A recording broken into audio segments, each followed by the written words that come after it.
Welcome back. Narmada જિલ્લામાં ભાજપમાં જ આંતરિક ડખો હવે ખુલી અને સામે આવ્યો।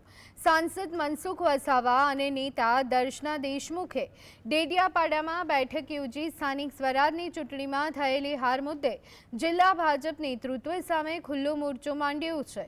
સાંસદ મનસુખ વસાવાએ જિલ્લા પ્રમુખ નીલ રાવ અને મહામંત્રીને હાર માટે જવાબદાર ઠેરવતા ગંભીર આક્ષેપો કર્યા।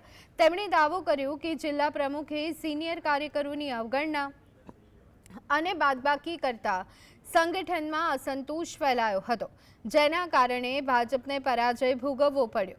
તો મનસુખ વસાવાએ વધુમાં આપના ધારાસભ્ય ચૈતર વસાવા અને ભાજપ જિલ્લા પ્રમુખ વચ્ચે સાંઠગાંઠ હોવાના પણ આક્ષેપ કર્યા હતા।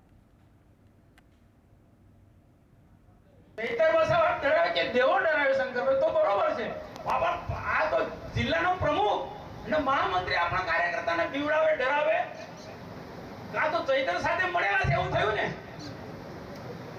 અને મને રાઉત છે ભાઈ, ઘરની બહાર તમે તાલુકા જિલ્લા પંચાયતમાં બે નથી નીકળ્યા એટલે ચોક્કસ ના કરી શક્યા।